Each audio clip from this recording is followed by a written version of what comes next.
윤석열 대통령 한동훈 비대위원장의 갈등설을 두고 약속 대련 아니냐 이런 얘기까지 나오고 있는데요. 자, 박민식 전 국가보훈부 장관 또 어떻게 보고 계신지 말씀 들어보겠습니다. 나와 계십니까, 장관님? 안녕하세요. 박민식입니다. 네, 장관님. 먼저 이 말씀 질문 한번 드려보겠습니다. 지난주에 영등포 을 출마 선언 하셨던데요. 네. 원래 분당 아니었습니까? 원래 제가 분당에서 준비를 많이 했고 예. 또 분당에 20년 넘게 살아왔었기 거주하셨고, 때문에 당에서도 그렇게 알고 있었습니다만은 한 2달 전부터 저희 당이 사정이 상당히 이제 절박했지 않습니까? 그래서 수도권 특히 서울에서 반드시 이겨야 한다 이런 요구가 많이 있었고 아시다시피 우리 영등포을의 경우는 국회가 위치한 상징성이 매우 큰 곳이고 그런데 그럼에도 불구하고 지금 한 12년 동안 계속 우리가 민주당에게 빼앗긴 곳이죠. 네. 그래서 서울에서 이기는 것이 중요하고 또 그중에서도 상징성이 있는 영등포을 지역을 12년 만에 수복하는 것이 정말 중요하다. 그렇게 해서 저도 고민 끝에 분당을 포기하고 영등포을에 사명감을 가지고 나왔습니다. 그 자리에 김은혜 전 수석이 등록을 했던데 양보를 했다고 이렇게 이해해도 되는 겁니까? 그 부분은 당에서 아직 여러 가지 절차가 있기 때문에 저도 그렇고 또 다른 분들도 아직 공천이 시작이 되지 않았지 않습니까? 기다리고 있습니다. 운동권 세력과의 정면 승부가 일성이었는데 이 현역 김민석 의원을 겨냥한 그런 말씀인가요? 그렇습니다. 저는 아주 좀 적나라하게 이야기를 하면 이 영등포을에 나서게 된 것, 또 김민석 의원과 붙어서 김민석 의원을 꺾는 것에 상당한 그 소명의식을 가지고 있다. 이것은 단순히 한 개인의 그 선거전이 아니라 아시다시피 대한민국이 이렇게 선진국까지 성장해 왔는데 아직도 낡은 586 운동권, 기득권이 우리 정치권에서 우리 대한민국의 발전을, 성장을 발목 잡고 있다는 목소리가 국민들 사이에 많지 않습니까? 그런데 김민석 의원이 누가 뭐라고 해도 이 운동권의 대표적 인물이고 또 이분이 여러 가지 저는 논란이 있는 걸 알고 있습니다. 추징금을 납부했니 안 했니 이런 문제도 있고 어떻든 이런 운동권 경력으로 국회의원 배지 받는 것 이게 우리 정치를 퇴행시키고 있다. 우리 대한민국 미래로 가는 길을 막고 있다. 이렇게 해서 저는 사명감을 가지고 있습니다. 지금 어쨌든 영등포을 지역 기반이 김민석 의원이 좀 탄탄하다 봐야 될 것 같은데 그렇습니다. 어떻게 이제 이겨나갈 수 있을까요? 제가 그동안 국가보훈부 장관으로 있을 때부터 이 운동권의 낡은 그런 기득권 세력, 그런 사고방식, 내로남불 특권의식, 또 위선적인 행동, 또 이번에 송영길 의원 돈봉투 사건 그런 불법 행동 이런 부분에 대해서 이런 분들이 그런데 지금 운동권 커리어를 가진 분들이 70명, 80명이나 된다고 하지 않습니까? 아니 그런 분들이 운동권 하나회처럼 대한민국의 정치를 자기들이 리딩하는 세력이다 이렇게 생각하고 있는 것 같아요. 그래서 저는 이 부분에 대해서는 어떤 역사적인 그런 사명감을 가지고 싸우겠습니다. 자, 지금 이번 선거 자체가 좀 정권 심판론이다. 근데 야당 심판론으로 이제 가겠다 이러는 것 같은데 이게 정권 심판론을 흔들 수 있을지 이 부분은 어떻게 봐야 됩니까?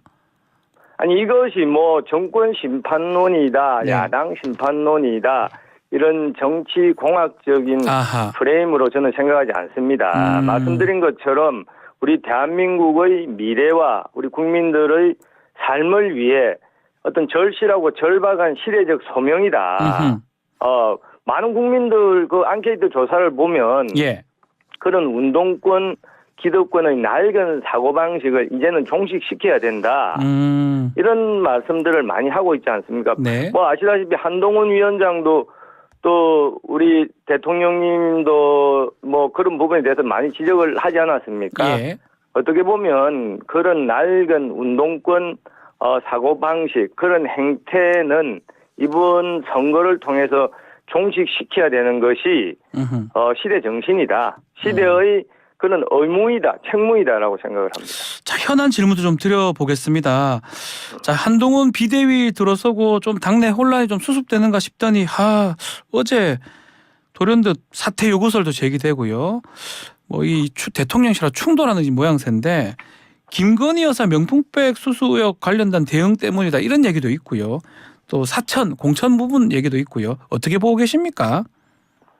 기본적으로 제가 뭐 평론가는 아니지만 기본적으로 상당한 그런 오해에서 비롯된 그런 뭐 갈등이다. 어떻게 보면 오해에서 비롯됐다. 그렇죠. 예. 어떻게 보면은 또 생산적 갈등으로 우리가 또 만들어야 되는데 중요한 것은 국민들께 보여지는 모습 아닐까. 우리 당 또 대통령 한동훈 위원장 또 우리 당의 여러 후보들 지금 총선이라는 것은 어떻게 보면이 아니라 누가 보더라도 절체절명의 이거는 정말 과제지 않습니까? 너무너무 중요하죠. 집권 여당 입장에서는. 이 대의 명분을 부정하는 사람은 아무도 없죠. 네. 어떻게 해서 정직하고 능력 있고 또 국민을 위하고 민주당한테 이길 수 있는 후보 이거를 제대로 만드는 것 이것이 저는 제일 지금 중요하지 않을까 싶고 그런 지금 최근 하루 이틀 사이의 그런 여러 가지 오해에서 비롯된 갈등 같은 것이 신속하게 저는 봉합되리라고 봅니다. 지금 어제 좀 감기 때문에 민생 토론에 불참했다 대통령께서 그 말씀도 있지만 뭔가 그렇게 불참하게 된 게 좀 한동훈 위원장 때문 아니냐 이런 해석들이 계속 있는 것 같습니다. 대통령 일정은 저도 국무위원을 했습니다마는 대통령 일정은 경호 사안이기 때문에 그 직전에도 바뀌는 경우를 여러 번 봤습니다. 그래서 그 부분에 대해서 제가 왈가왈부할 수는 없고 또 실제 제가 아는 것도 없습니다. 네네. 만약에 그런 언론의 추측이라고 하면 예컨대 옛날에 박근혜 대통령 당시에 배신의 정치 파문이 있었지 않습니까? 네. 예를 들어서 대통령이 누가 마음에 안 든다라고 하면 오히려 일정을 활용해서 공개적으로 타격을 주는 그런 식으로 이루어지는 게 더 많았거든요. 그래서 민생 토론의 불참에 대해서 그런 불편함 때문에 불참한 것이다 이렇게 또 해석하는 것은 좀 과도한 해석 아니냐. 어쨌든 지금 단계에서는 두 분을 좀 이간질하기 위한 그런 꼬인 시각, 꼬인 해석, 과도한 추측 이런 걸 우리가 좀 자제해야 될 때다 이렇게 생각을 합니다. 그렇다면 지금 보도에 따르면 곧 만날 수도 있다. 한 위원장하고 용산 고위 인사가 이 결국 봉합 수순으로 좀 갈린다고 이렇게 보시는 겁니까? 그렇죠. 제가 그 두 분의 관계를 속속들이는 알지 못하지만 우리가 언론 같은 걸 보면은 어떻게 보면은 그 목숨을 걸고 싸운 전우 같은 사이 아니겠습니까? 그렇죠. 과거에 검사 때 탄압을 함께 겪었던 사이고 또 대통령께서 검찰에 있을 때 정말 말도 안 되는 그런 모함과 박해 받았을 때 누구보다도 이걸 방어하고 또 싸웠던 사람이 한동훈 위원장 아니겠습니까?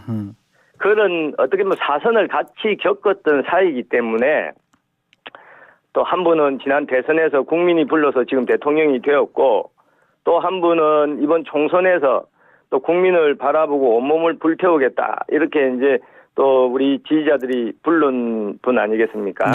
그래서 두 분 다 이런 국민들의 기대와 또 시대적인 그런 아주 절체절명의 과제를 가볍게 보고 계시지는 않을 겁니다. 그렇기 때문에 또 주변에서 이러쿵 저러쿵 할 만큼 쉽게 그렇게 얘기할 수 있는 관계도 저는 아니라고 봅니다. 뭐 조금만 시간이 지나면 네. 그런 어떤 오해 같은 게 아주 잘 속 시원하게 풀리고 오로지 이 그 총선 승리를 위해서 전부 하나로 이렇게 단합하리라고 저는 확신하고 있습니다. 자, 이제 그 갈등의 중심에 뭐 보도에 따르면 김건희 여사 리스크 아니겠냐. 여전히 이 리스크는 계속 남아 있을 것 같아요. 총선 할 때까지. 계속 이어진다면 두 사람의 어떤 갈등이 또 이루어질 수 있다. 이렇게 볼 수 있지 않을까요? 이제 그런 부분에 대해서 당내에 다양한 의견이 있을 수 있다고 봅니다. 아하. 이번에 이제 우리 김경률 비대위원 같은 그러니까요. 분, 이제 상당히 출중한 분으로 저는 알고 있습니다. 네. 과거에 그런 그 참여연대 거의 뭐 일당백 일당천의 그런 활약을 보인 분이죠. 네. 근데 어떻든 그 시민단체에서 또 나오신 분이기 때문에 또 기존의 정치인들이나 또 다른 쪽에서 나온 분들하고는 또 시각이나 이런 그 어떤 속도감 이런 게 좀 다르지 않겠습니까? 네. 그래서 이 부분에 대해서는 정확한 팩트 체크가 네. 우선되어야 되고 그 부분이 국민들께 소상히 알려지는 것이 순서다. 그러니까 이제 뭐 저도 추측컨대 대통령 입장에서는 상당히 억울한 점이 있을 것 같아요. 네, 뭐냐면 이것은 어떤 부분요? 친북 예. 그 종교인과 아주 반정부적인 그런 매체가 언론 매체가 아주 기획해서 합동으로 함정을 파놓고 이제 김건희 여사를 공경에 빠뜨린 그런 사건이지 않습니까? 이 팩트를 부인하는 사람은 아무도 없잖아요. 네. 여기서부터 시작된 거지 않습니까? 저도 검사 출신이지만 보통 이제 함정 수사라는 게 있지 않습니까? 예. 함정 수사 자체가 불법입니다.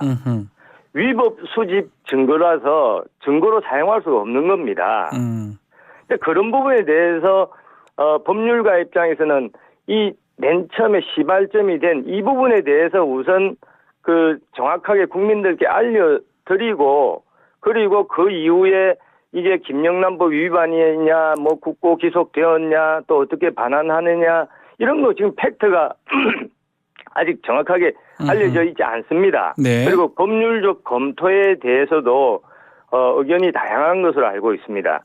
그러니까 그런 부분에 대해서 좀 선후관계대로 정확한 팩트 체크 그리고 국민들께 알리는 그런 절차를 거친 뒤에 뭐 사과를 해야 된다 말아야 된다 이런 게 좀 나오는 게 순서가 아닐까 저는 그런 생각을 개인적으로 가지고 있습니다. 그 한 언론사 기사에 따르면 김건희 여사가 지인들한테 메시지를 보냈다고 하는데요.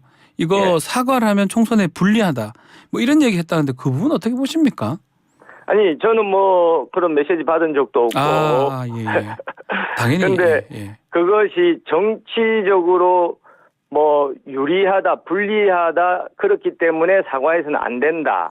뭐 이렇게 우리가 말할 필요는 없을 것 같습니다. 네. 오히려 지금 야당에서 주장하는 그런 공격이라는 것이 또 뭐 이것과는 별개의 그거지만 도이치모터스 네. 그 특검이나 이런 것이 누가 보더라도 우리 국민들이 보기에 이것이 그 법으로서의 어떤 순수한 그런 것을 가지고 있는 것이 아니라 네. 누가 보더라도 이것은 4월 10일 총선을 위한 도구로 정략적으로 그렇게 활용하겠다라는 저희가 너무나 뚜렷하지 않습니까? 네. 그래서 그런 부분도 사실은 이제 정치를 하는 입장에서는 고려를 하지 않을 수가 없는 것이죠.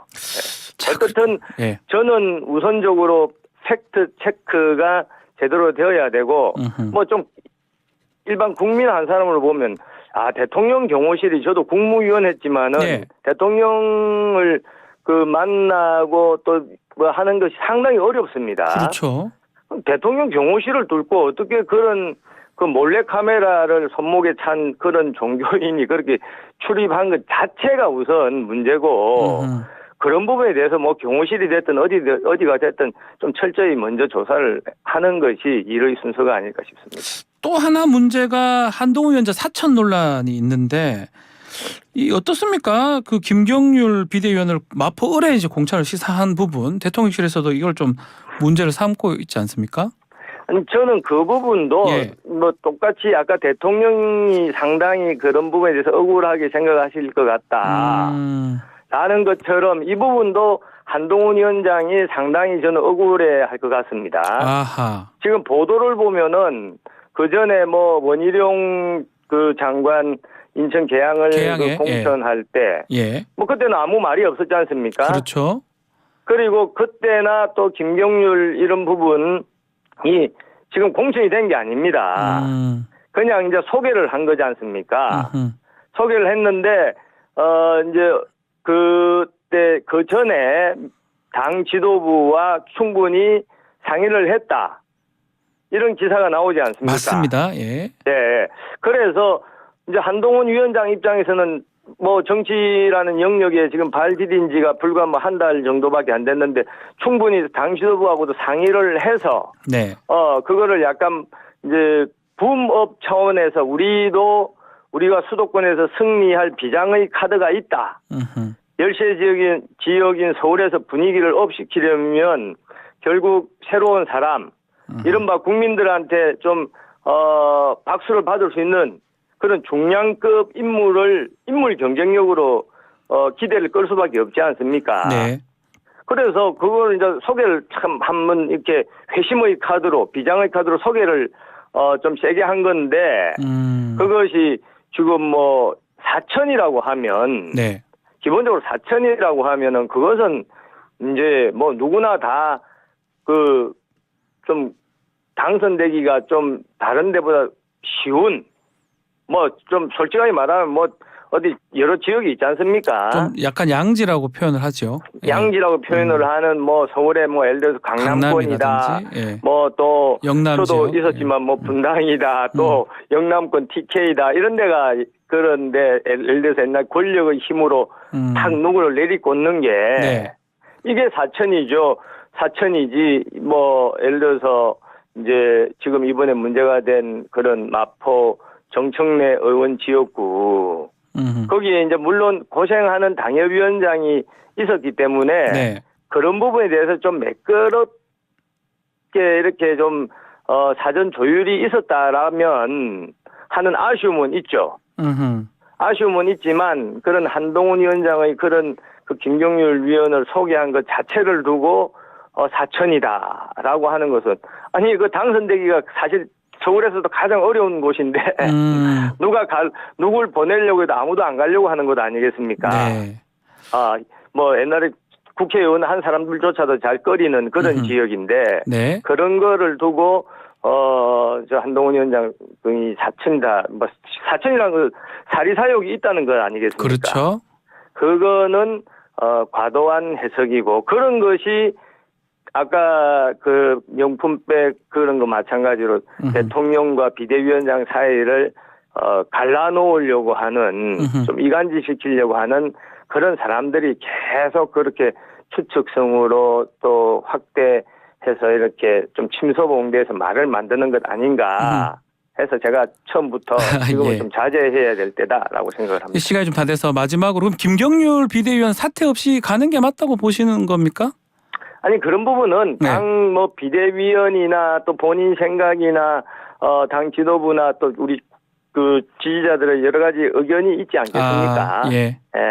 저는 뭐 그런 부분도 좀 생산적으로 이렇게 생각을 했으면 합니다. 뭐냐면 아까 말씀드린 것처럼 그 민간 시민단체에서 오신 분이기 때문에 또 정치인들의 그런 여러 가지 룰이나 이런 행동 방식에 대해서는 아직까지는 좀 생경한 분이기 때문에 그런 부분은 좀 양해를 해 주셔야 되지 않을까 생각을 합니다. 자, 오늘 말씀 여기까지 듣겠습니다. 감사합니다. 감사합니다.